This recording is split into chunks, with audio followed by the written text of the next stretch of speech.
ভোর রাতে লোকচক্ষুর আড়ালে সরকারি গাছ কেটে পাচার করছে দুষ্কৃতীরা। ঘটনাটি ঘটেছে ইসলামপুর গোয়াস মার্কেটিং সোসাইটির ভিতরে। স্থানীয়দের নজরে পড়ায় বাধা দিতে এলে প্রাণে মারার হুমকি দেওয়া হয় বলে অভিযোগ। লোকজন জড়ো হতেই কাটা গাছ ফেলে চম্পট দেয় দুষ্কৃতীরা। লক্ষাধিক টাকার গাছ কাটা হয়েছে বলে অভিযোগ। খবর পেয়ে ঘটনাস্থলে ইসলামপুর থানার পুলিশ এসে কাটা গাছগুলি উদ্ধার করে। বিডিও ও থানায় লিখিত অভিযোগ জানিয়েছে স্থানীয়রা। ঘটনায় তদন্ত শুরু করে অভিযুক্তদের বিরুদ্ধে আইনত ব্যবস্থা নেওয়ার দাবি জানিয়েছে স্থানীয় বাসিন্দারা।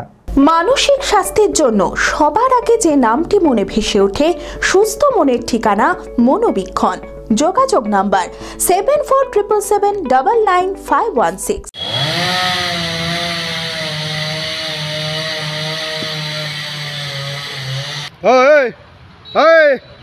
গাছটা কাটো না, দাঁড়াও। ইসলামপুর গোয়াস মার্কেটিং সোসাইটির ভিতরে সরকারি গাছ কেটে পাচার করার অভিযোগ। ভোর রাতে লোকচক্ষুর আড়ালে সরকারি গাছ কেটে পাচার করছে দুষ্কৃতীরা। স্থানীয়দের নজরে পড়ায় বাধা দিলে প্রাণে মারার হুমকি দেওয়া হয় বলেও অভিযোগ। লোকজন জড়ো হতেই কাটা গাছ ফেলে চম্পট দেয় দুষ্কৃতীরা। লক্ষাধিক টাকার গাছ কাটা হয়েছে বলেও অভিযোগ স্থানীয়দের। দেখছি তো ওরা গাছ কাটছে, তারপর আমি বলছি কি তাজা গাছ কি তুমি কাটছো? তো বলছে না, হয়ে যায় আমরা গাছ কিনেছি, আমরা কাটে নিছি। তারপরে ওই গাছ যখন কাটছে তখন যে আমি ওকে মানা করলাম, ওই গাছ কাটো না তুমি, ঠিক আছে, তাও মেশিন চালিয়ে যাচ্ছে। ওর থেকে জোর দেখাচ্ছে যে কাটবো, কিছু পারলে করে লে। আমি দরখাস্ত করেছি, ভিডিও আগে বলেছি, ভিডিও দেখছে তদন্ত, ভিডিও সাহেবের কাছে দিয়েছিলাম, ভিডিও সাহেব দেখছি আমি ব্যাপারটা,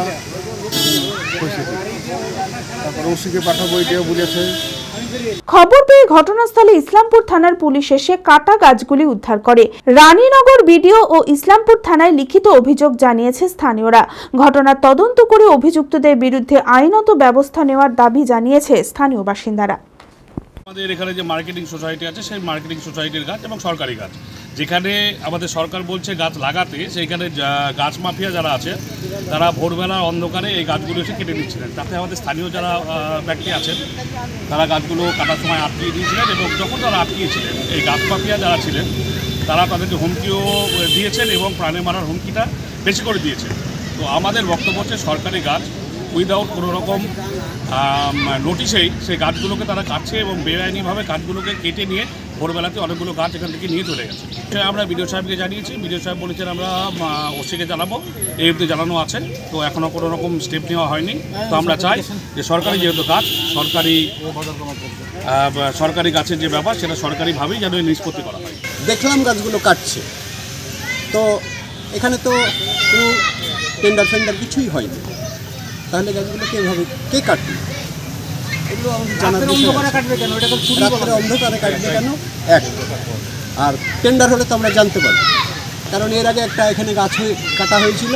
সেটা যেহেতু মার্কেটিংটা পুরোপুরি এখন কমিটির হাতে নেই, দু একজন যারা আছে তারা সেটা পরিচালনা করছে, কিন্তু করতে গিয়ে দেখা যাচ্ছে ব্যবসায়ী সমিতির কাউকে ডেকে নিয়ে সেটা একটা সমাধান করে, আর মার্কেটিংয়ের ফান্ডে পয়সাটা জমা হয়।